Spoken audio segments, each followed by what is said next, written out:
didn't record this, and I have somebody I need to show this to today. First-time home sellers are often difficult. So, you know, first go-arounds are always going to be tough. So we're going to go through some examples in a couple of minutes of some common things that come up in inspections and how to handle those. You got to be able to look at the. What was that? What was that? We're going to look at. Just a second. I'm getting feedback. Oh, did somebody turn? I'm trying to think of what it is. Mute me on your end. Anyway, I was getting myself back. We're going to look at some common problems from an inspection standpoint. I'm going to show you some actual inspections I had to work through, and dealing with the agent on the other side, who happened to be the broker for the company, who also happened to be a paralegal for an attorney. She was making all kinds of crazy messes and trying to bully me, and we fixed that lickety split. Common problems with real estate agents is almost all of them are undereducated. Not going to be a problem for us. You're going to be overeducated. You'll run into agents that are combative or try to bully you. I'll show you some emails. You'll run into agents to where you're going to be pissed because you're going to feel like you're doing their job. Here's what I would say. Don't make a big deal. Just do the best job. If they're not doing their job, do their job for them. It's what you have to do to benefit your buyer or seller. So just know that if you're gonna handle the cool part about lazy agents is you get to control a lot of things.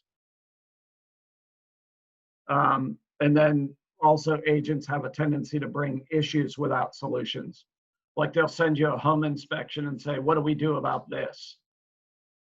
Well, dumbass, that's your job. You need to talk to your buyer and decide what you want to ask us as the seller to do. So, so some common problems from the lender. If you're not using a local lender, like if you're using a lender that's out of state or an internet lender, it's gotten somewhat better, or a credit union. It has got somewhat better with communication, but if you're not using a local lender, generally speaking, they'll treat you like a mushroom. And the way to grow a really good mushroom is to feed you poop and keep you in the dark. And we don't want that. The appraisal switcheroo, I don't want to get into details with. And then we're going to go into the Crystal Cove after we get everything squared away for Maddie. I got dog issues over here. Somebody's having a fit. She needs her belly scratched immediately, or it's going to be a huge issue. Rachel's taking care of that. Okay. Okay, so what I want to do now is go over this stuff with Miss Maddie. Dun, dun, dun, dun, dun, dun. Okay, so I'm going to throw a couple of things at you here. I'm going to go through all Maddie's paperwork in front of you. It's limited at this point because, you know, we're still sort of in the throes of it. We've got this thing 95 to 97% locked down. So what you'll see, I see everybody getting close to their screen. I did the best I could on blacking out names and addresses and all that. In reality, I don't have to do that. This is a learning experience for you guys.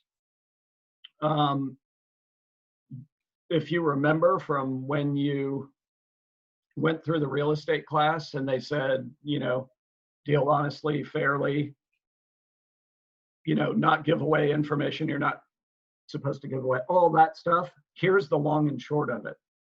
Even though Maddie, these buyers are Maddie's customers, they're also your customers. because in reality, these customers are Keller Williams Realty Atlantic Partners customers. So everybody that's watching what we're doing right here owes the exact same allegiance to these people that Maddie owes to these people, even though she's the one talking to them. Okay, just want to make that clear. I blacked out this stuff pretty good. I really didn't have to, because I'm going to hold you guys to that standard of, you know, keeping the people's stuff, you know, private, since it's a live one. Okay, so this is a pre-qualification letter saying that they can borrow the money that they need in order to buy this house.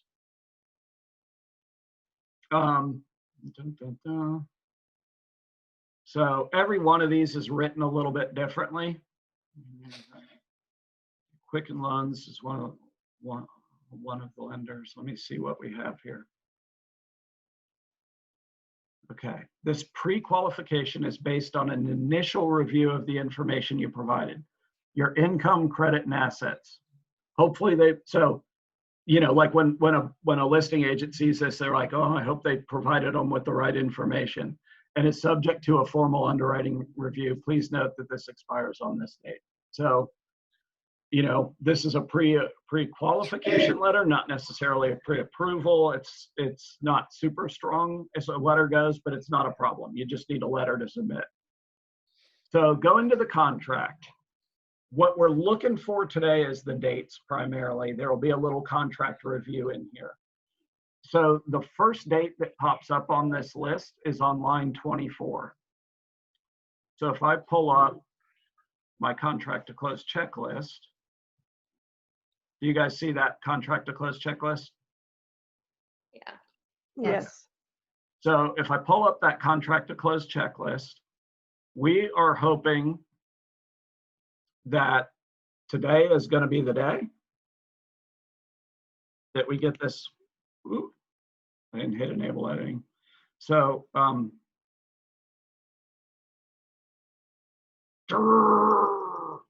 give me a second. Hello, 5/21/20. Oh, we don't even need to put the 2020. Okay. So in this case, both of these are always going to be the same. So we're hoping that today is the day that we get it fully executed. If today is the day that we get it fully executed, our contract here says, that we have 5 days after date of acceptance right here in order to turn in that binder. So by contract, we have 5 days. When do those days start? Tomorrow. The following day. Tomorrow. So what that'll give us is the 22nd, 23rd, 24th, 25th, 26th. That binder needs to be in by 5/26. And then what we'll do, so if they turned it in today or tomorrow, we would put that actual date in here. So I'm sitting here typing this in. Oftentimes I'll print this out because it's a living, moving document, and you're going to be filling in dates. You won't have a bunch of the actual dates at this point. And it's easier just to print it out, and I do it all in pencil and pen, and I just load it up and put it into my my DocuSign folder. Okay, so we have 5 days to make that happen. We're good there. So the next thing, just so you know, her math is correct here. So if you add that 3,000 plus 337,500 plus 10,500, their initial offer was 351. This house was listed at 350 at the time they wrote a contract. Initially, 45 days ago, this house was listed at 368. Then they dropped it down to 360. I'm just gonna, like 8 or 10 days in, they dropped it to 360. And then they dropped it down to either 355 a couple days later or 350, like 2 or 3 weeks later. Because as soon as it got to 350, even though it was on the market for 45 days, it fell into another price point, and it probably got sent out as an ASAP update to like 1,000 buyers that day. And if it happened to be the right house for a couple of them, they all show up on the doorstep within the first 3 or 4 days of it getting reduced to 350, and all of a sudden you're in a multiple offer situation. Does that make sense? Okay, so down here, Maddie was smart enough to call the listing agent and say, hey, where are we going to be doing this closing? So she needs to have her buyers deliver that binder by the 26th to this place, or she can take that binder from her buyers, drive right there and give it to them. And she needs to get, if you remember from our forms, we need to get a verification of binder. So when that binder gets turned into America's Choice Title Company, what you want to do at that point is, if you take that binder down there, you want to ask for a receipt. If your buyer took it down there, you're going to call them and ask them to send you a receipt for that binder so that you can put it into your DocuSign folder. Make sense? So far, so good. Her people are doing a loan that's not conditioned on the approval upon the closing of sale of a property. It's an FHA, it's at 351 here. Ideally, and it may or may not turn out this way, ideally, this would get changed to whatever the final sales price is. It happens to be 351. So you always want that number to match with this number. Everybody understand that? Yes. Okay, so down here in the financing is our next date on line 92, unless the mortgage loan is approved within 30 days. So they have 30 days to get loan approval on this. Okay, so we're going to go back to our contract to close checklist. And you see on here, I have the next thing in line, buyer's loan approved or applied for. So starting tomorrow, I'm going to count the days. 22nd, 23rd, 24th, 25th, 26th, 27th, 28th, 29th, 30th, 31. I screwed it up. It's really hard to count the dates. Let me move this so I can get it right. 1, 2, 3, 4, 5, 6, 7, 8, 9, 10, 11, 12, 13, 14, 15, 16, 17, 18, 19, 20, 21, 22, 23, 24, 25, 26, 27, 28, 29. 30 actually falls on June 20th, which is a Saturday. Does anybody know what the actual day for loan approval then becomes? Monday at 5. Yeah, actually, Monday at 7. So Okay. everything in the contract runs till 7 p.m.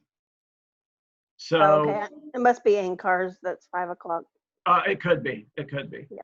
So on the 22nd, so we know that this needs to be done by 5:20 or 6:22.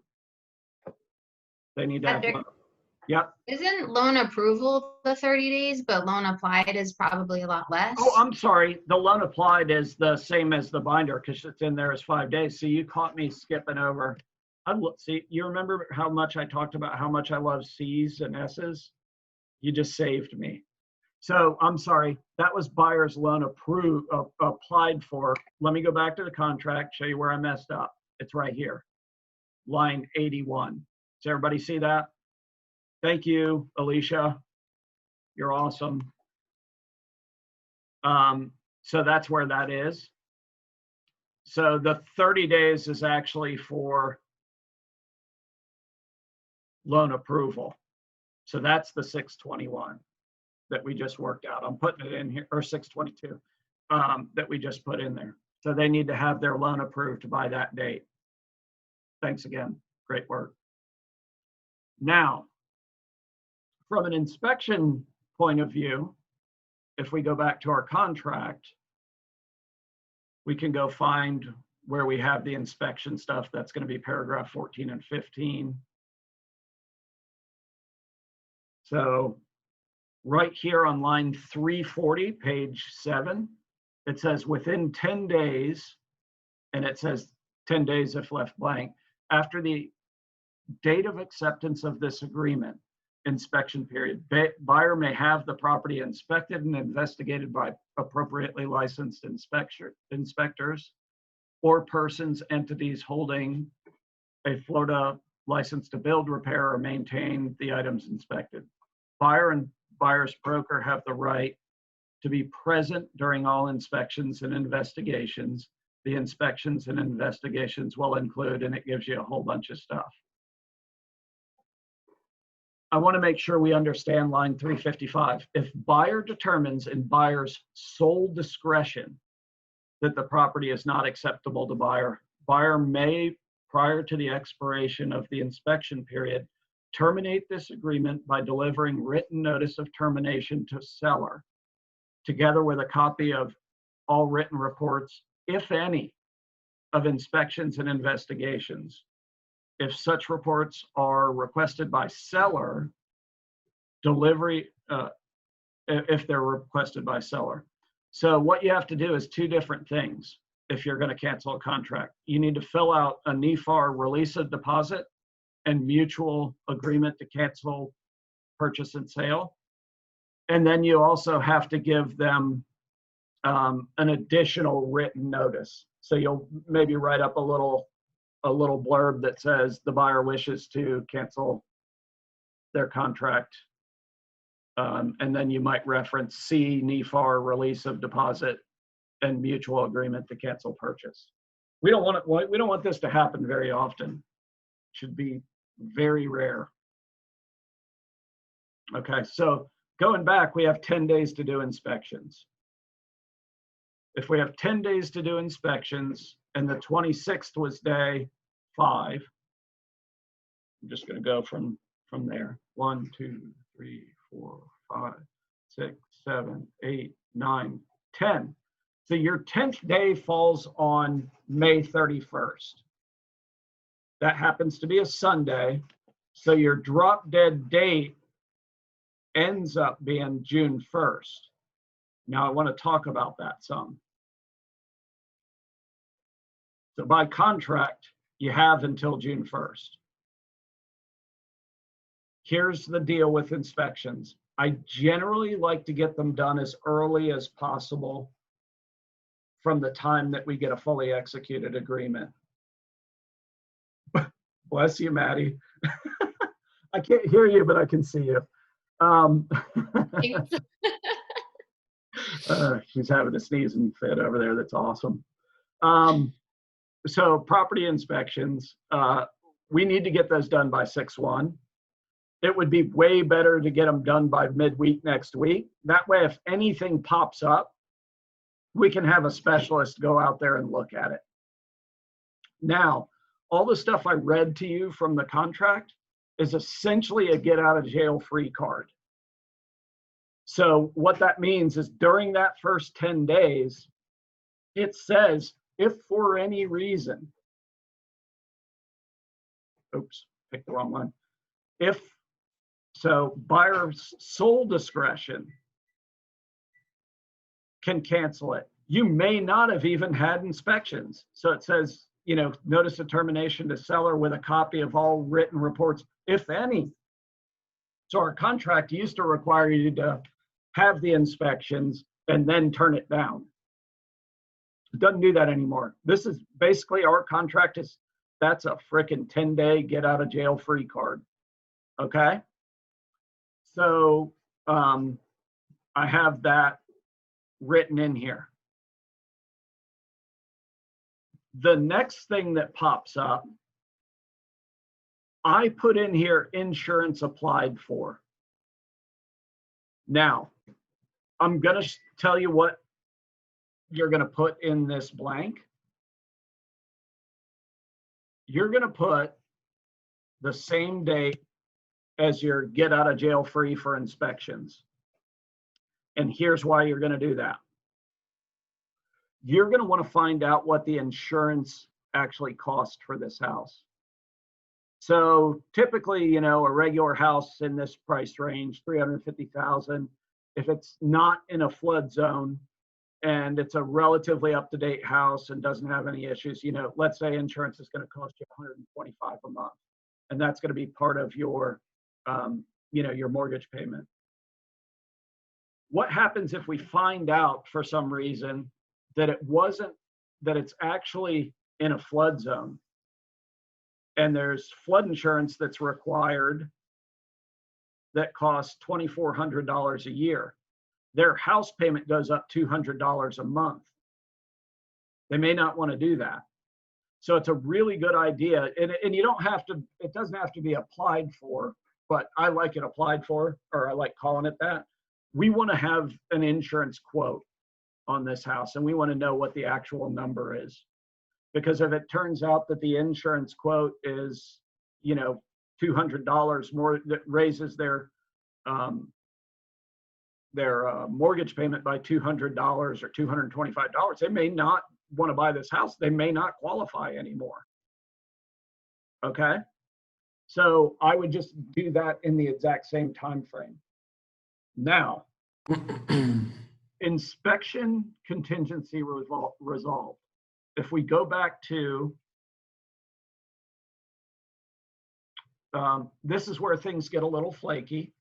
So after the inspections, the buyer can submit buyer's written request to seller for repairs, replacements, treatments, together with a copy of all written reports, if any, of inspections and investigations. Buyer and seller shall have 7 days from seller's receipt of such request within which to enter into an agreement for repairs, replace, or treatment. If buyer and seller have not entered into an agreement within 7 days, then buyer may terminate this agreement by giving written notice of termination to seller within 3 days after the 7 days. What a big frickin' mess that is. It's a bunch of mumbo jumbo. Generally, I don't have that on the contract to close checklist because we don't want it to ever get to where we're having to go back and reread this 17 different times. The way that I have it done on the contract to close checklist is this. And here's another caveat. So if we get our inspections done, let's say we got them done on the last day, so it was 6/1, right? And we turned in an inspection or a repair request or retreatment form, or asked for money or something along those lines. Let's say that we did that on the last day, 6/1. We would then have 7 days to come to an agreement with the seller. Okay? So I'm a big fan, if I'm turning this stuff in, of turning it in within the last day or two of my inspection window. So I would turn it in on 6/1, I might turn it in on 5/31, I might turn it in on 5/30. I would rather turn it in toward the end because I'm sort of buying time, and here's why. If instead Maddie and her buyers get an inspection done this Saturday, so the cool part is, you know, their actual date would have beaten the inspection time frame by a lot. They'd be way early, right?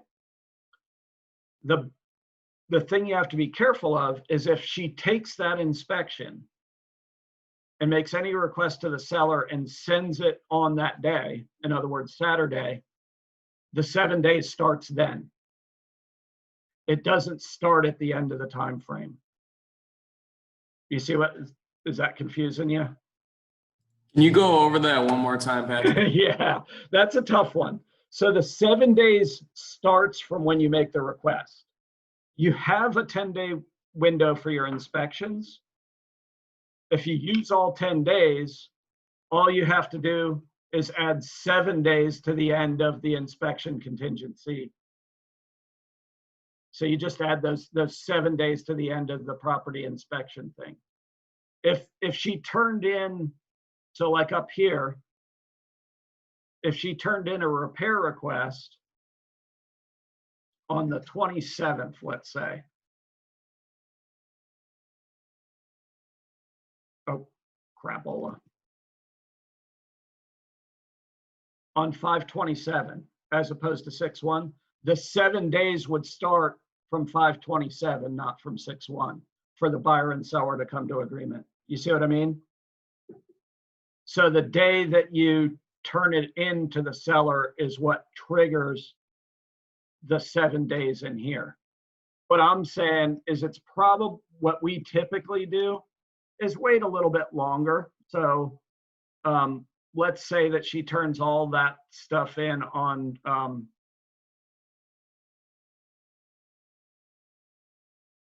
does it all on 6/1, then it's pretty easy. All I have to do from that point is count 1, 2, 3, 4, 5, 6, 7. I have the buyer and the seller then have till 6/8 to come to an agreement. Do you see what I mean? Yeah, Go I ahead. have a question. I saw in the contract that it was stating include all necessary documentation. Is it customary there in Florida to include the entire home inspection report or just the sections you're requesting? It's either the whole report or the whole summary is what you probably want to turn in. Because here in Washington, they've drilled it into us not to do that because once you submit that whole report, now the seller has to disclose the information on that report. Yeah, The liability. here's the deal. And I'm not going to be, I won't get into it. It's different in different areas. I'm going to be kind to the people over there because I know that the real estate law, there's one particular real estate law that is not state by state. And that's that you have to disclose any and all things. So you generally, so what are you saying? You don't want the report if you're the listing agent? Is that what you're trying to tell me? Well, that's what I would probably have. I'm just trying to figure out what's customary there. Yeah, 'Cause customary. I'm only is used that to here. Yeah, you turn it all in. And Okay. and the stuff that you're saying scares me a little because that sounds like somebody that doesn't, and it's not you, it's whoever taught you or whatever the process is there. Is that I don't want to know, so I don't have to tell. In reality, if you get it, it's a huge benefit to you if you get a home inspection and you're able to look at the whole thing and turn it over to the next group. The example that I show you today is an exact example of that from my transaction. So yeah, you're going to turn in the whole summary or the whole report, either one. Okay, thank you. No Hey, problem. Patrick, Yeah. that first day you put in the request for inspections, how quickly does that happen? Like within a few days or sometimes 5 days before they get to the house? Or I'm just curious how fast that works. Oh, before you actually get the inspection done? Right. Depends on the inspector. So you can have, you might have, 3 inspectors in your quiver. I'm a big fan of setting up and handling the inspections because I need to put it into my schedule. So I'm usually the one that sets those dates and times. I may give them a choice of 3 inspectors, go, hey, here's 3 guys.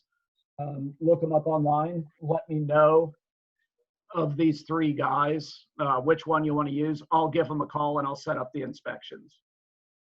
See what I mean? Okay. And then, depending on where you are in the current market, one of the inspectors might be super busy, one might not be that busy, and you can make adjustments based on that. So it could be like the 5th day in, or it could even be that 10th day, but It can be any of them. so whatever day it is, if it's like the 5th day in or the 10th day within that 10-day range, then at that point you have 7 days to have an agreement, right? Whatever day. Well, you have 7 days from when you send a repair request in the report. Okay. So if you send it on the 5th day, you have 7 days from the 5th day. If you send it on the 10th day, you have 7 days from the 10th day. Okay. Make sense? Yep. And that's why I end up doing this thing in paper most of the time with a pencil, because it ends up, or I'm scratching through things and updating it that way, because it's a living record of what's going on, as opposed to something that can be changed arbitrarily at a different time or date.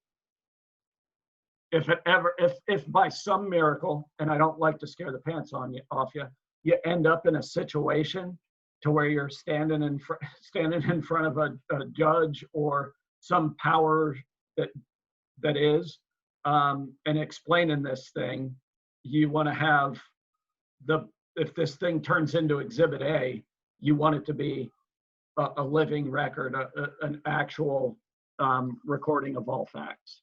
Okay. Okay, so the next date here is the title commitment. You don't have to do a darn thing about that. And as a listing agent, generally speaking, you don't have to do a darn thing about that. The closing attorney or the closing title company knows to look at the contract, and they handle all that stuff on your behalf. So I just put the date in there. One, to look smart for my buyer, but secondarily to remind me to verify that this stuff is being done with the title company. And here's the way the date works on that. Let me see where, oh, it's way back up here. So,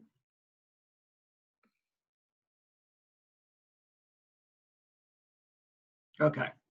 So back up here on line 136, paragraph 4A, title evidence, at least 10 days before the closing date. So we're counting a different way here, because now we're counting from the closing date. If we look at her contract, right here where it says 10 days before closing date, her contract is set up to close 10/24, so I count 10 days back from 10/24. Oh, okay. So 10/24. If I count 10 days back from there, 1, 2, 3, 4, 5, 6, 7, 8, 9. I'm probably, and you don't have to get super detailed on this one because you don't have control over it to a great extent, and it's not that big a deal. You're probably going to go back to June 15th on that one. So the title commitment's actually going to be, that's 10 days before. The survey is the same thing. It's 10 days before as well. And that you don't have to order either. Title company takes care of all that mumbo jumbo for you. Okay, so walkthrough repairs complete. There's theory versus reality of how that works out. In theory, the seller will be out of the house, all the repairs, replacements, any of that stuff, if it was done, is complete. And that's done, 48 to 72 hours before closing. Just let you know that that's the ideal, and it rarely comes along. Oftentimes, you're going to be doing a final walkthrough the day before or even the morning of a closing, because you do want the people to be as far along as they can be, as far as being moved out and everything being clean. But oftentimes, if somebody's selling, they're also buying. So they might be loading the last of their stuff into the truck because they're doing a simultaneous close that afternoon, and then they're going to be driving that truck over to their new house that's across town or whatever. So you're going to run into that stuff. Just remain calm. Basically, all you're wanting to do is walk through the house and see if it's in some sort of state that makes it okay for you to close that property. Preferably, it's 48 hours before, so I'm going to put that in here. But sometime within the last 48 hours before closing, that's going to happen. And I only put the utilities transferred to buyer in here as a reminder. for me to tell them to make sure they turn their utilities on if I have the buyer, or they turn them off if they're the seller. And then we have our closing date.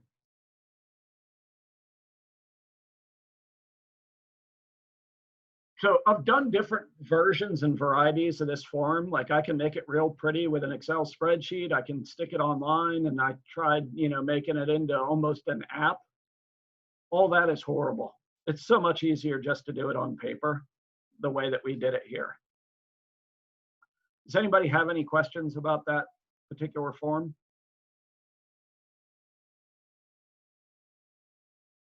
Okay, so I'm gonna. Patrick, I have a question. Yep. I get the time periods with like the 10-day inspection period, and then once you turn in the repair request, the 7-day starts, but I don't fully understand why you want to wait till the end of the 10-day inspection period. For me, partially it's because of an easy count. You Okay. can do it. So I'll tell you, there's very differing opinions on that. So like Connie will tell you to do it as fast as possible. Right. And in reality, she's the broker. But it is also a personal preference thing. So the Okay. reason that I leave the days in there is just in case something pops up to where I feel like I need them.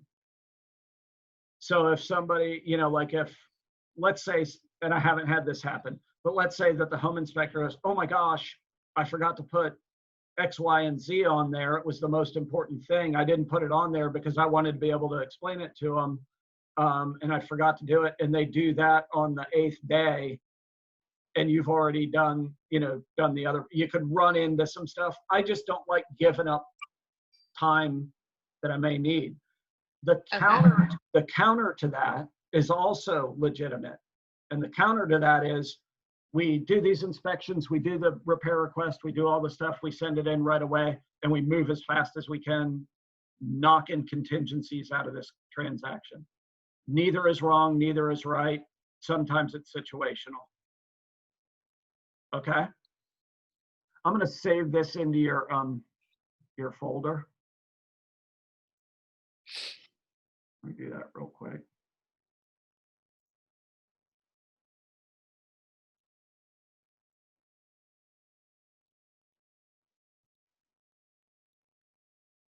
And that way we have it done for you. I'll just you can just redo it, or I can send this over. If I forget, this goes for all of you.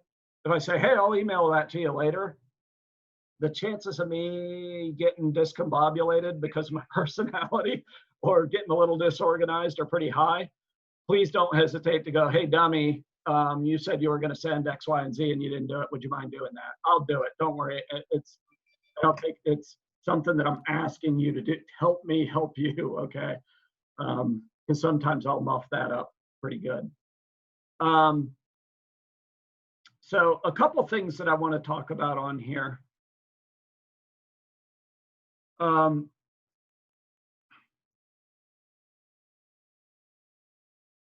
So we've gone over that part of the contract.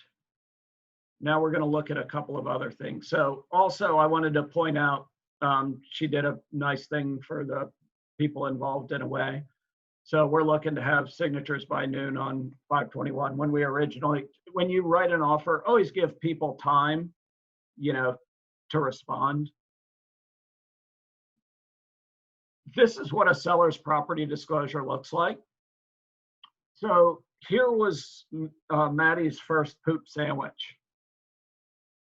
So here's, and I thought about this a lot, just so you know, I have all your transactions in my brain. So Maddie knows, like we'll talk, and I was riding my bike through Guana the other night, and I stopped in the middle of a field getting eaten by deer flies to send her a text and give her a warning. Hey, wait a minute, just to let you know, there's every possibility, they asked for highest and best by 7 p.m. tonight. That doesn't mean that they're going to give you a response at 7:15. It might be way later tonight, or it might be as late as noon tomorrow if the sellers decide to sleep on it. So like I'll stop and go, oh my God, I can't, stuff pops into my head. That happens with everybody on the planet. So what she had written into her contract was that they needed to see the seller's disclosure. So what happened was the listing agent, like originally this thing was listed at 368. That listing agent probably knew it wasn't going to sell at 368. Then when they lowered it to 360, they were probably thinking, there's a chance it's going to come along, it's going to sell. And then they lowered it to 350, and then people came out of the woodwork looking at it. Instantly, that it occurs to that agent. So when I go back to that, seller's checklist or whatever, it occurs to the agent that's like, wait a minute, I don't have the HOA disclosure. I don't have the seller's disclosure. I don't have all these survey. I don't have all that stuff online on my listing. And the seller hasn't returned some of it to me. So they start panicking and they're like, okay, and they call the seller and say, here's a form. I just sent it over to you. Fill it out and get it back to me so I can put it on the MLS and we can, take this form and we can, put it on the MLS and it'll be your seller's disclosure. And they end up rushing the buyer along or the seller along to do it. And the seller goes through and goes click, click, click, click, click, click, click, click, click, and fills it out as fast as they can. The listing agent goes on and puts it on MLS. And then Maddie asks for it. And somewhere in between there in the rush job, if you look right here, the buyer or the seller forgets to mention that the ice maker doesn't work well or doesn't work at all. So what happened was Maddie got a call back from the listing agent that said, oh my goodness, we have to amend the seller's disclosure because the ice maker wasn't functioning correctly. And it doesn't work, and I need to put that on there. So they go and put that on there, and they change a couple of other little odds and ends at the same time. So other things that may get put on there might take me a minute to get to, but we discussed it, and I know it exists. Number 10, under water intrusion. Are you aware of any present water intrusion, accumulation, water dampness affecting the property, including crawl spaces? Oh, yes. While installing the water filtration system under the kitchen sink, the pipe was cut, new wooden pipe were installed. So like what'll happen is, what happens is the seller forgot one of these items when they filled it out. What happens is now you're under contract, you're into the throes of the thing, and the listing agent is like, I got to cover my ass here. And they start drilling the seller and going, is there anything else that I need to know? Do I need to know this? Do I need to know that? And all of a sudden, 3 or 4 things get changed on the seller's disclosure. This occasionally happens. Now, the crappy part is that Maddie has first-time home buyers. They're like, holy crap, these people are trying to pull the wool over our eyes. They're trying to screw us. They're trying not to disclose. They're trying not, when in reality, there's a distinct possibility that the sellers are on the other side or first-time home sellers. And they're like, holy crap, we got to make sure we do all this stuff right.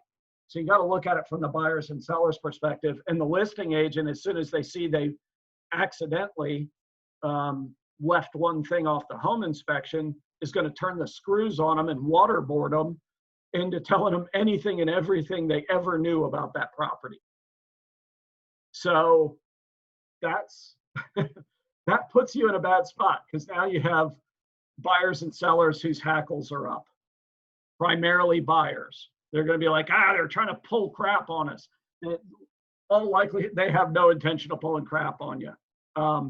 But I can see how it can go that way, to where they would feel that way. And it's hard to pull that back once it happens. So the wife part of the buyers was panicking yesterday, saying, oh my gosh.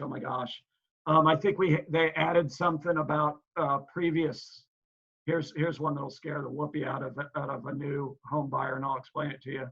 If I'm not mistaken, Maddie, on here somewhere, let me get to it. Looking The to see termite the damage, termite, yeah, the termite issue. right there. Yeah, right there. Okay.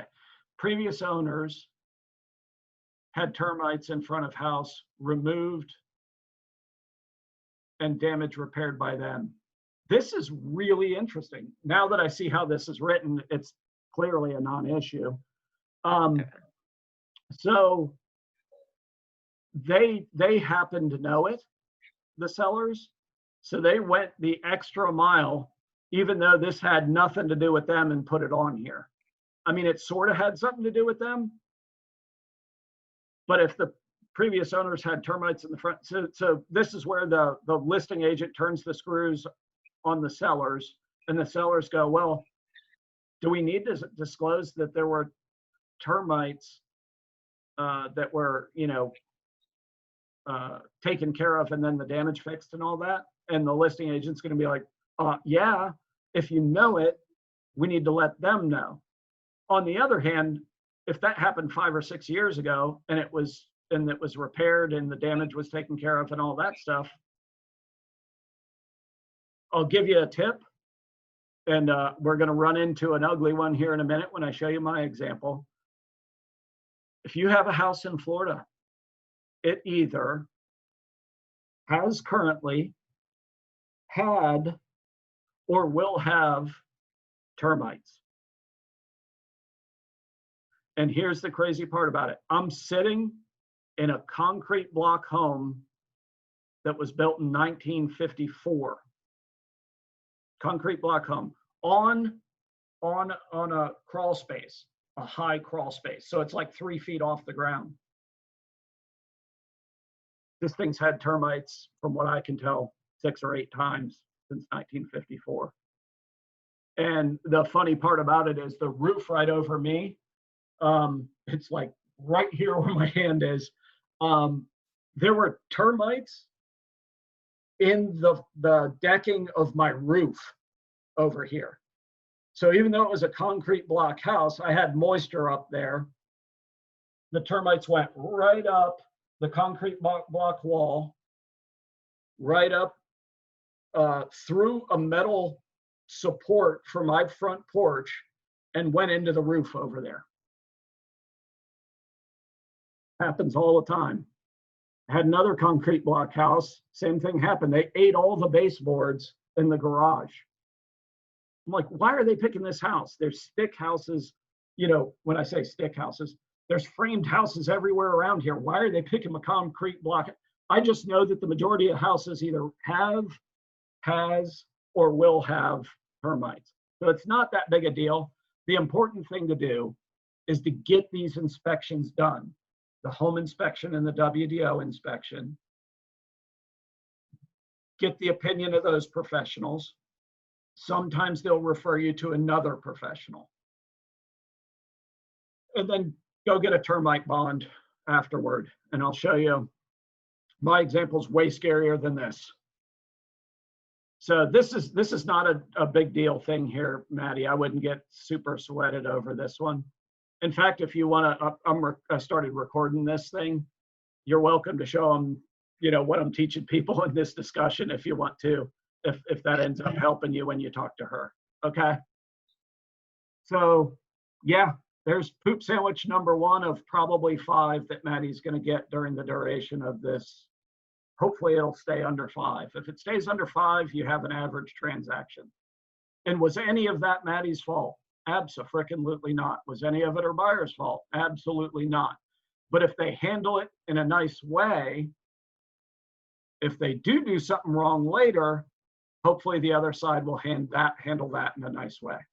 If they have difficulty somewhere in the loan process, if they mess up something on paperwork, hopefully the other side will work with them because they're going to work nicely on their side. Remember, we have a buyer that wants to buy and a seller that wants to sell. If you get a buyer in a situation like this that gets overly worked up, it's a simple question. Based on the changes they've made to this seller's disclosure, do you not want the house anymore? almost 100% of the time, the answer is going to be no, no, no, no, no. I still want the house. And it's like, okay, well then, look, you can mark that up as a non-issue in your brain almost instantaneously. You trying to get her to go? Chloe, you want to go for a walk? Come on. Thanks. Sorry, dog walking issue. Okay, so I just wanted to make sure you guys understood that stuff. This was this is an FHA loan, so you need to use this FHA, get a home inspection form, and let your people read it. This is a national form, so it's not that big of a deal. It just needs to be included in all inspections. And this is that document I mentioned before. This is the escalatory addendum. This is how you win if you're in the instance of a multiple offer situation. So on this one, it's funny, this at the top used to say Prudential Network Realty. So Rachel and I and the title company, we created this back in 2005 at the height, 2005, yeah, at the right when the first real estate bubble was, because there was no real system for people to do a good job at winning a multiple offer situation. So when I came over to Keller Williams, I took this little thing, I took the Prudential one off and I put this on here, and then when I started teaching classes in 2009 and 10 at our office at Keller, I showed this to people. Now almost everybody at our office uses it. The only crappy part is that almost everybody in Northeast Florida now uses it because it's been used so many times in the last 12 years. So you'll get people that'll use the addendum that we worked up 15 years ago against us now, but it is what it is. So here's how this thing works. I'm just going to read it and then I'm going to explain it, and I'm going to tell you how to use it to get your people in the right position. Escalatory addendum. This addendum is hereby incorporated in the purchase and sale agreement between buyer and seller, and then you put the address in there. It's a simple form. Should there be any other competitive offers submitted on the above referenced property simultaneous to the presentation of this offer that are equal to or greater than the buyer's offering price of $351, the buyer hereby agrees to pay $1,000 more than any other competitive offers up to a maximum price of $356. Seller hereby agrees to provide buyer or buyer's representative with evidence of the other competing offer or offers prior to amending the purchase and sales agreement to reflect the higher price. All other terms and conditions of the purchase and sales agreement remain in force and in effect. So I'll give you the example in all the ifs, ands, and buts that I can from this form.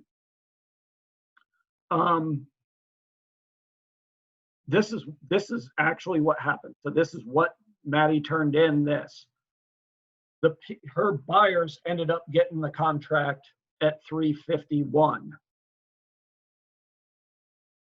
What does that mean that the competing offer was, or offers? The highest of the competing offer or offers was? Less than 351. Yeah. Well, it would have been less than, it would have been 350 because they're going to add $1,000. So if the other people offered 350,500, Maddie's would be 351,500. See what I mean? Because it's $1,000 more. When you use this form, don't get nitpicky. Can somebody other than Maddie tell me how much the buyer's house payment goes up by adding $1,000 to their mortgage? $5. Yeah. And if the interest rate is at 3.25, it's going to be about $4. If it's 3.5, it could be up to 5. 5 is going to keep you safe. So if they added $10,000, they're adding $50 a month to their house payment. When buyers know and understand that, they make different decisions. And here's what I mean. So Maddie and her buyers decided to go up to 356.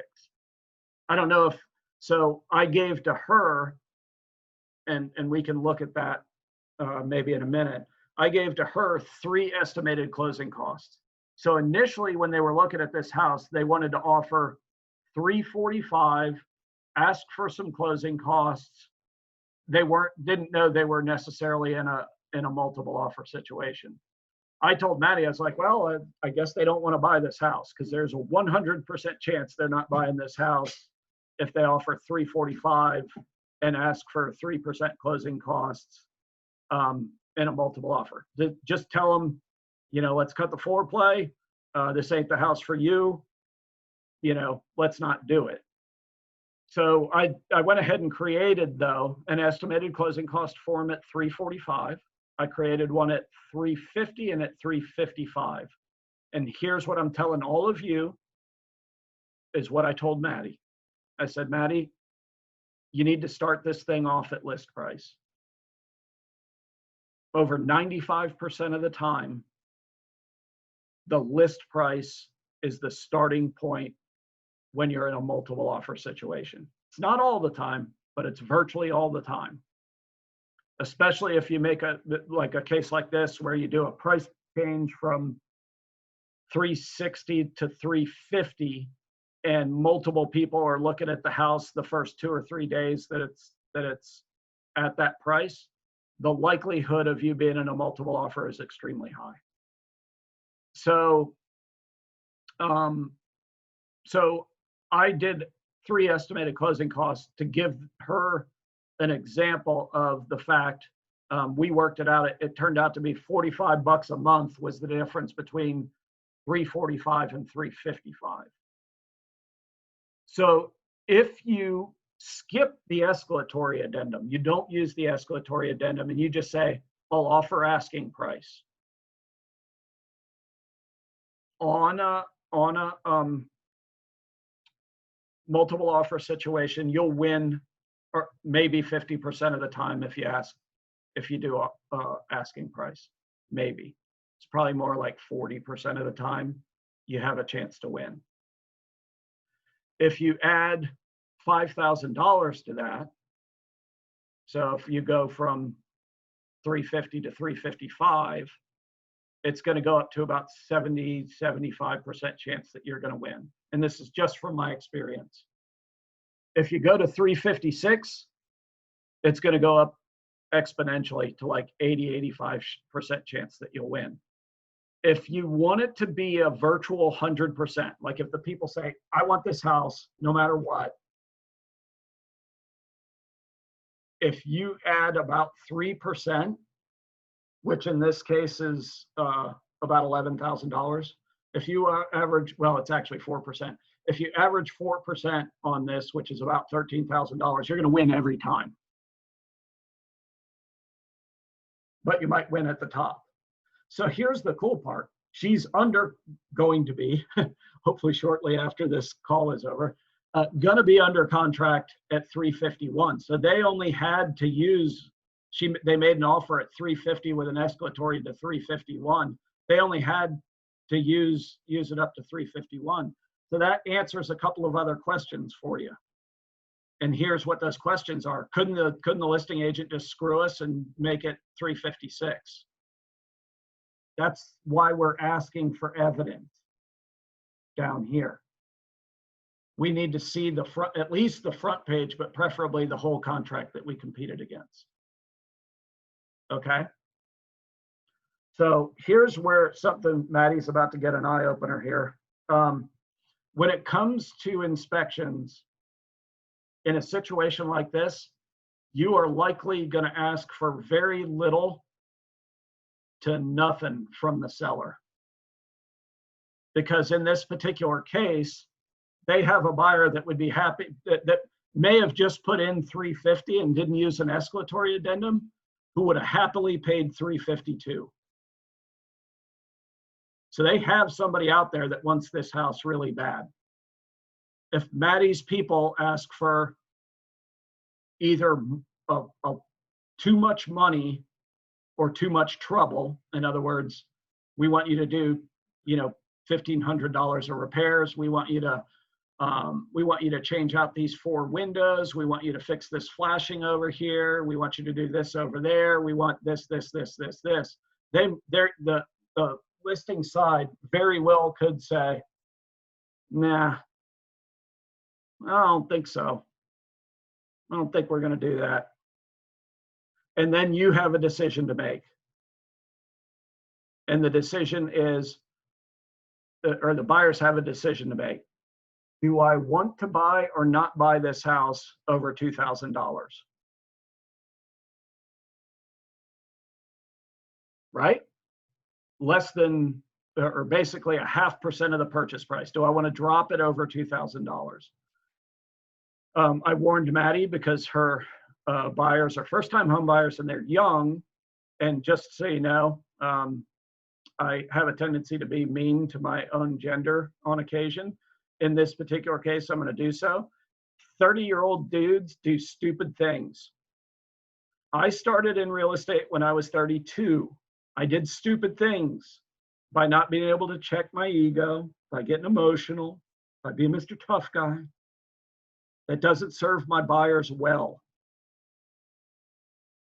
By trying to win. That doesn't serve your buyers well. And your buyers sometimes won't serve themselves well. So we got a 30-year-old, very smart, extremely smart husband here, and a 30-ish-year-old, extremely smart wife. So that means that you have to be cognizant of those things. So the question when you're using this escalatory addendum, I used it on Maddie. I'm guessing by the way that this numbers turned out, she used it on her people. So if your people say, hey, I want to offer 350 and I'm willing to go up to 351 on the escalatory addendum, the next question that you should ask them is, well, that's fine. So let me ask you a question. You want to go up to 351. If you lose the house and it turns out that somebody gets it for 352, are you okay with that? If the buyer says yes, good, you're going to 351. They go, oh, no, I would do 352. Then that maximum price needs to get changed to 352. And you need to ask them that question every time until they quit.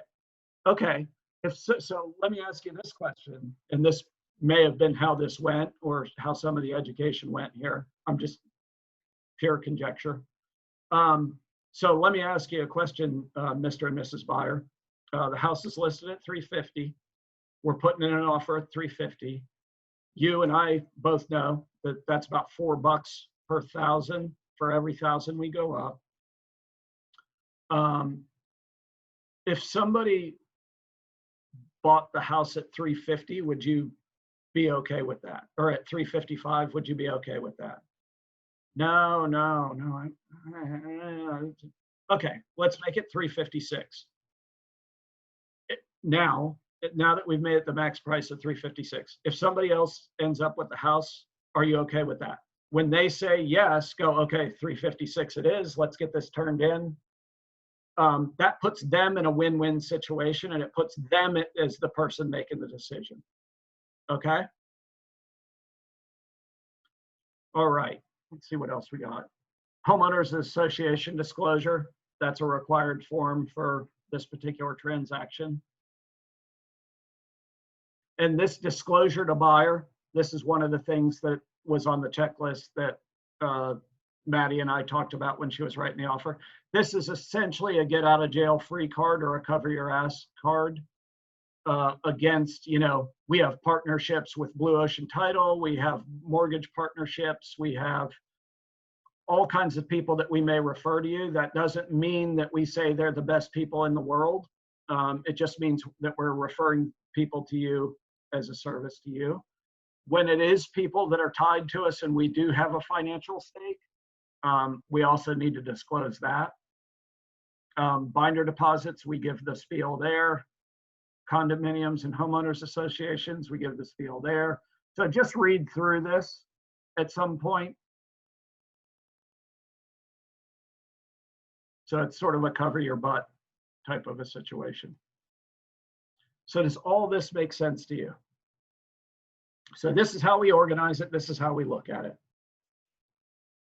So all of those get sent over with the initial offer? Everything except for, you don't need to set anything that needs seller signatures. So we don't need seller's signatures on this disclosure to buyer. See how it doesn't have a place for it? And we don't need Okay. seller's signatures on the FHA form. Anything that's just buyer signatures, you don't have to send over to the seller. Anything that requires seller signatures, get over to them. And Okay. be aggressive about getting the signatures, because you don't have a contract till the last I is dotted, T is crossed, and both sides have a copy of that fully executed version. In other words, it's been delivered. I'm going to take, And go ahead. the escalatory addendum, do you send that with all offers or just if the listing agent lets you know that there's going to be multiple offers? Just if it's a multiple offer. Generally, what I want from the listing agent, there's a form in that's used across our board of realtors. It's a notice of multiple offerers form. I would love the agent to fill that thing out and send it to me, but they don't always do that. So like in Maddie's case, the guy did a screenshot of the feedback where the agent said, they love the house, they're interested, the price is right, and we're going to be sending an offer later this afternoon. The listing agent screenshotted that and sent it to Maddie to give her a shot. Mm-hmm. The problem with that is he screenshotted that, sent it to Maddie. She was about to turn in an offer. So now, you know, does she go all in and do the escalatory addendum and the offer at, you know, full price and all that stuff, or not? So the answer to that, or the way that we sorted that out, is she sent a text to the guy and said, hey, looks like we're in a, this is generally what we said, looks like we're in a multiple offer situation. Is that correct? If so, at what time do I have to have my highest and best turned into you?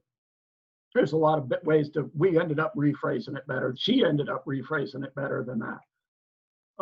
But that was essential. We need to know if we're on a timeline, and we need to know if it's actually happened. Okay. Okay. Okay. So here's what I want to do next. I'm going to show you some home inspection info. Here's what I'm going to tell you. When you get a home inspection, you're going to get a list as long as your frickin' arm on every house, even new construction, because the inspector needs to go over everything in that house and find anything and everything that he or she can to make sure that it doesn't come back to bite them in the ass later. I mean, their whole thing, I couldn't imagine being a home inspector. It scare the crap out of me, you know, that I would miss something or misstate something on these forms, because they're long, they're arduous, a lot of detail. So I just wanted to throw that part of it out there. So this is an interesting one. I had some buyers. This was back in, it's almost like a year to the date. Let me see here. Okay, yeah, so 6/9/2015. So this is almost exactly 5 years ago today.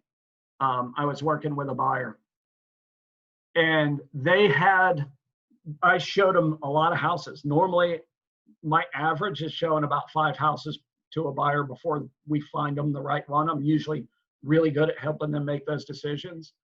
These people were given my business partner and wife the runaround, running her all over. She must have shown them 8 or 10 houses. And then we switched them over to me to control the situation. Every once in a while, that's what we do. So what happens is this house comes back on the market. It was under contract and it comes back on the market. We go show it, a bunch of other people go show it, and it goes into a multiple offer situation. Me being me, we win the multiple offer situation. Everything is good. So now we're to the point where we are with Maddie. She's going to set up the inspections. We're going to get that taken care of. I start in with the listing agent. So here's what happens. I go set the inspections and I send her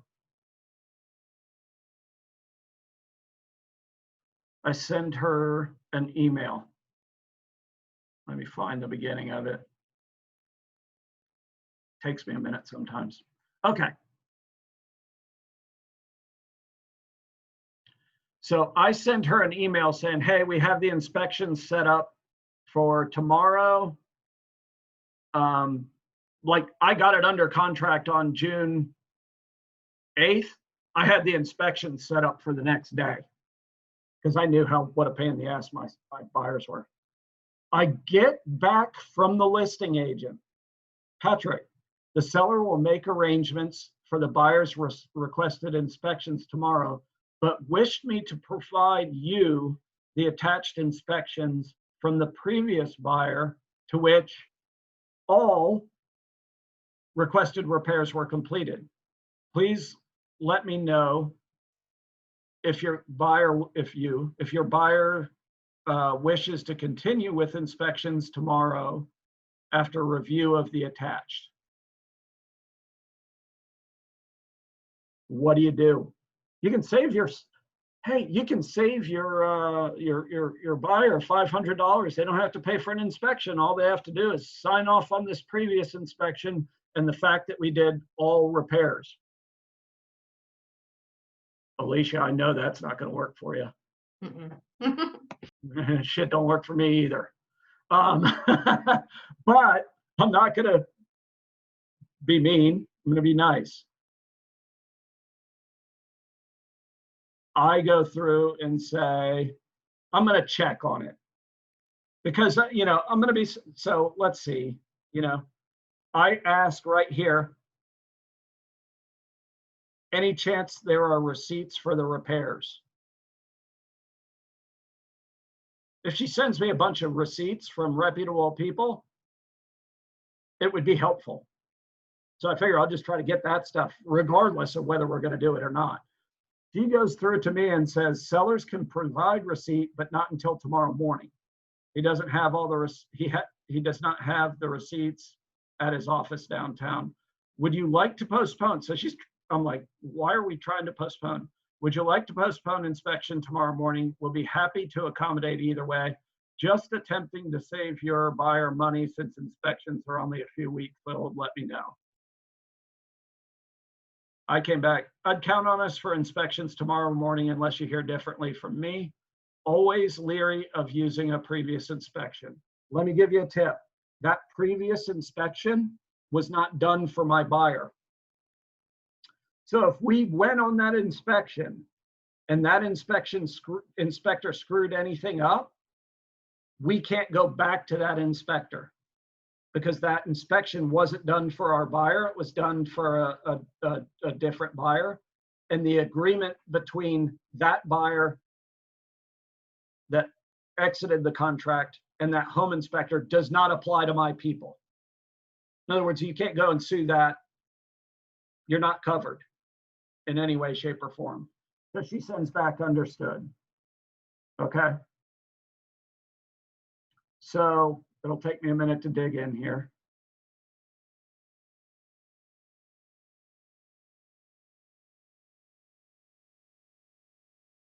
Okay. And here's where it goes.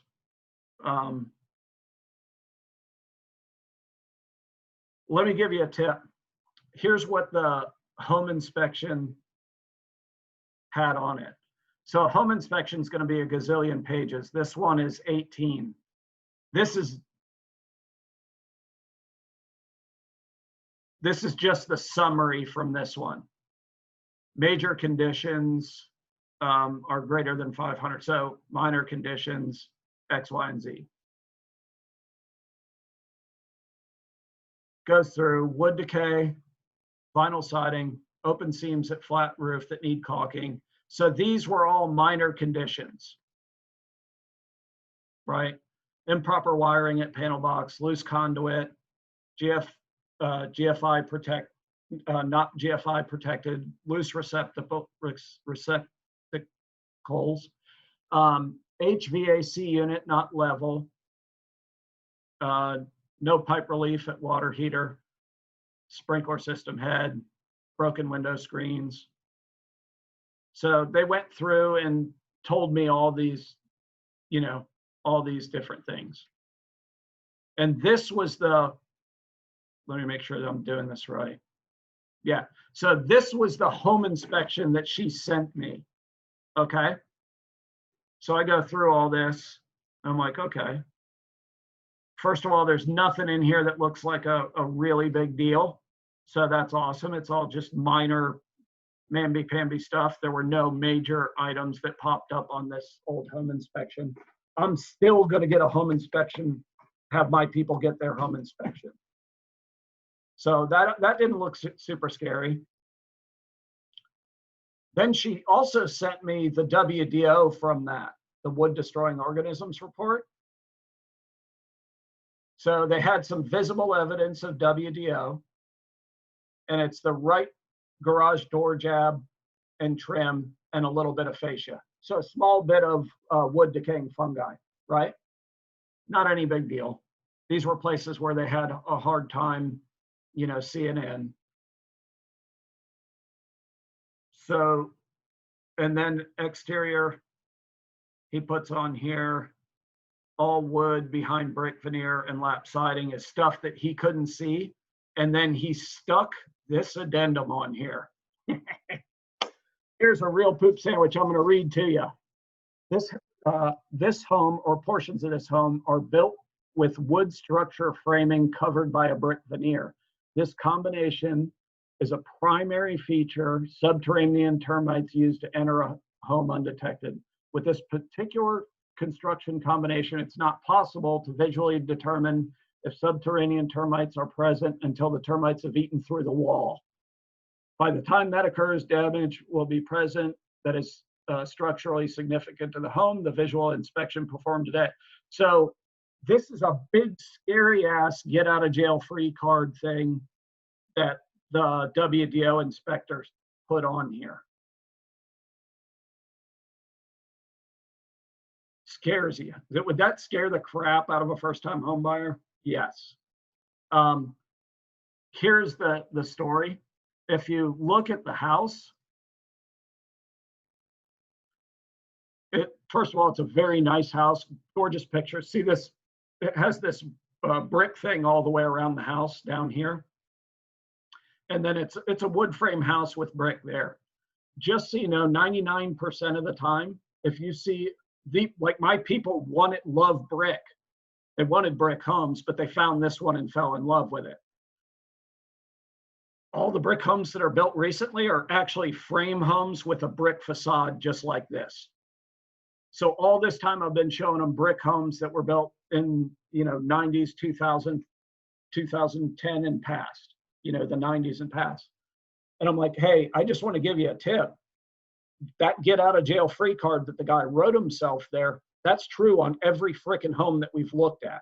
If you don't want to buy a brick home, let's get out of this one, but we're never looking at a brick home again. You see what I mean? Because it's true of all of them. I stood in the driveway of this house and pointed to the houses. I was like, you're not allowed to buy that one, that one, that one, that one, that one, that one anymore. And we don't have to go look at them. And then they understand, it's the same thing.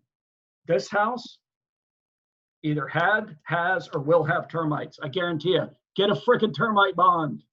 I hope they did. So, so that thing is scary as all get out.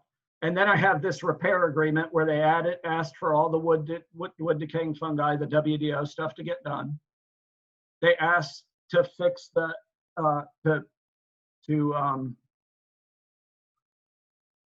fix the outside pump, to fix the HVAC, to level the pad, to fix a plumbing leak in the waste trap. So this is the prior agent's repair request replacement agreement. So she said, here's the WDO, here's the home inspection, here's the repair replace retreatment agreement. Everything's been done. You guys don't need to go out there and do an inspection tomorrow.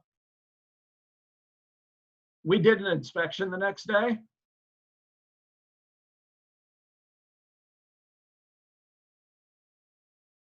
Every single thing that they said was repaired was not repaired. Not one thing was done.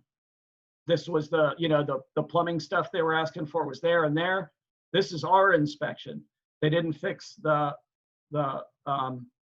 relief valve for that. They didn't fix those. They didn't fix the stuff with the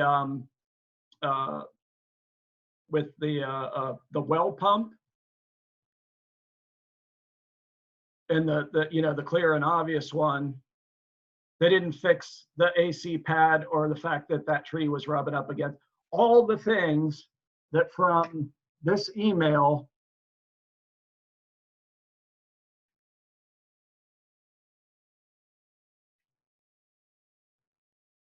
where she said, let me find it. Patrick, the seller will make arrangements, blah, blah, blah, blah, blah, blah, blah, from the inspections from the previous buyer to which all requested repairs were completed. And I'm standing at the house the next day with my buyers and none of this shit's done. That's not really going to go over well. So do I call? So right now, I obviously want to call and light this chick up. She's the broker for the company. Not only is she the broker for the company, she's a paralegal for an attorney and all this other stuff. And she keeps reminding me of that. So from the email standpoint, I took it in stride to the best of my ability. And I said, hey, Teresa, so this is June 11th, the day after. I was like, just wanted to let you, to get you a copy of the inspection reports from Crystal Cove. Not sure if there was some kind of miscommunication. I'm trying to let her off the hook here. But when you sent me the email below, it said all the repairs had been completed, but based on the attached inspections from Tuesday, none of the repairs from the previous inspection or repair request had been addressed. Not sure if the seller or the workman that did the work told you they were completed, but if you could look into it, I would greatly appreciate it. I forwarded on your email below to the current buyers based on the email. Their expectation was that they were going to be done. Honestly, I'm in the process of doing a little damage control, but I don't see it as a deal breaker. But needless to say, there's a little work to be done. I'm going to Atlanta, blah, blah, blah, blah, blah. So, a lot of people are not very good at saying I was wrong, you were right, or whatever. I thought I was really nice to her. And then she busts out with this email like minutes later. The seller had the AC pad leveled. Clearly that's not true. And the remaining items were scheduled to be repaired when the previous buyer walked away and forfeited the deposit. Seller canceled the repairs, but has rescheduled based on previous report. There's no malicious intent here or hidden agenda by the seller. I'm concerned that the buyers appear very skeptical and unsure of consummation of this purchase based on, some baloney. I appreciate the fact that there was a miscommunication. However, the seller is very interested in selling the property and moving on to the purchase, to the purchase and fair and reasonable intent of the buyer. Seller is concerned from the previous buyer walked away with no reason to seller 7 days before closing. Clear it. Please let me know what their expectations. So like she jumps all over me. I'm like, all right, dummy, I'm still going to be nice to you. So I'm still nice to her. I was like, hey, let me see. So I was like, Teresa, got it. Thanks for the clarification. I figured it was just a misunderstanding. I think everything will work out fine since we have a buyer that wants to buy and a seller that wants to sell. I'll get you, I'll get with them and get you something in writing. Thanks so much for your time and efforts. I'll be in touch. And then right away, she turns around. Sellers are requesting an update on the inspection results. Please advise the buyer's position, blah, blah, blah, blah, blah. She's being a bitch. I've been so nice about this. Like I keep being nice about it. I just said, hey, I've been in communication with the buyers. And most likely, all they're going to ask for is a clean WDO. So they're not even going to ask for all the stuff the other buyer had. They didn't care. They wanted it done right. Clearly, this seller wasn't going to do it right. I'll not be in a place to put everything in writing in the signatures until tomorrow, which is well within the dates of the contract. I figured I'd better put that in there. I have my contract to close sitting in front of me. I have like 5 days to work this out. And I'm on frickin' vacation, lady. I'll be in touch. So she's like, thank you. So I went back and all my people asked for was to do the WDO work. They didn't even ask for all that stuff of the other buyer. I was nice to her all the way along the way, and thank God I was, because the buyer's lender screwed up. 4 days before closing, we find out they were going with a conventional product. We find out that the buyers had a foreclosure 7 years before, which if you have a foreclosure 7 years before, you can buy a house conventional. But it's not from the day it foreclosed, it's from the day that it gets put into the deed. You'll never need to know this stuff. But what happened was there was a 2-month gap and they were no longer allowed to buy this house conventional anymore. And we had to switch to FHA and we had 5 days left on the contract. This lady, when I called and explained it to her, she, for older people like me and maybe some others, if you've seen Will and Grace, that show, there's a part on there, there's a character, Jack. And when Jack freaks out, he goes, ah! And just screams and does this like crazy high voice thing.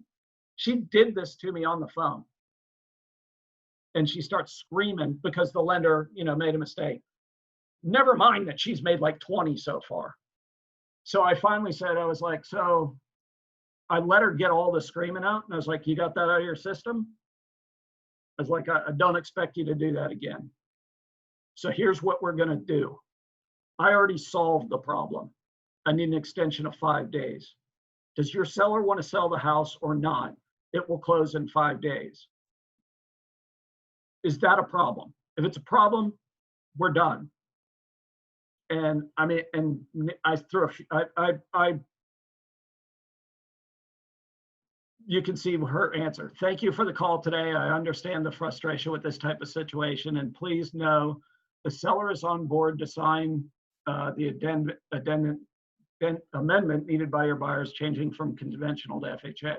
You addressed any concerns I have, and I appreciate your candor. I jacked her up. It finally got to the point. I was like, and she said, I've also spoken to the lender, and he feels confident this change move forward. Advised me you were preparing an amendment. So I turned her around, got her the amendment. We closed on time. Everything worked. I will tell you, under this set of circumstances, this transaction doesn't close 95% of the time. I can tell you that you're going to run into stuff like this. definitely for your first year, your first 6 transactions, whatever it is, me and you are going to work through this stuff with your buyer or your seller and make things work so that you get to closing. I promise you, it's something that we have a gift for at the Dorian Home Team, and we're going to pass that gift on to you, and we're going to work this stuff out and make it happen. So you can see the stuff that you're going to run into. I had the poop sandwich of the below, you know, of crazy stuff written by a WDO inspector, and 2 inspections, which supposedly the repairs were made that they weren't made, and then I had a lender fumble the ball. So all the way through here, there were hurdles and things to jump over that any one of them would have killed a transaction for an average. Like that the agent on the other side of this, if it wasn't me and she acted the way she acted, no freaking way this closes. So what we're going to try to do is instill that stuff in you guys so that everything closes. I mean, we really look at it, everything closes. Does anybody have any questions over any of the stuff we went over? Okay. No. I greatly appreciate your patience. I hope this one was helpful to you. I can tell you this information is going to be invaluable to you throughout your real estate career. And all this crap is going to happen to you, and all kinds of other crap is going to happen to you like this. It's how you handle it that makes all the difference in the world. That's why I always turn negatives into positives. Our reaction to a situation literally has the power to change the situation itself. I'm not usually one of those, I'm not normally one of those successories type guys hanging that stuff on my wall or throwing it on my Facebook wall. But in this case, it's definitely the truth. With that being said, you guys have a wonderful Memorial Day weekend. If you need me, shoot me a text and let me know, and we'll take care of whatever needs to be taken care of. We have the class schedule is slightly different for next week since there's no Monday. I think I have it down for Wednesday and Thursday. And then this weekend, I get to create the training calendar for June, which we should be able to. All indications are we're going to be able to do some live training in the office that'll be way funner and more exciting than this, starting in June. So just wanted to let you guys know that, and wanted to let you know to have a wonderful Memorial Day weekend, okay? Thanks a lot, Thank you Patrick. so much. You too. Thank you. No Thank you. problem. Thank you. Maddie, if you want to stay on for a minute, unless you already ditched. She might have. She's probably panicking right now that she has to. Nope, there she is. Are you still there, Maddie? She might not be. Nope. I'll call her. Probably panicking.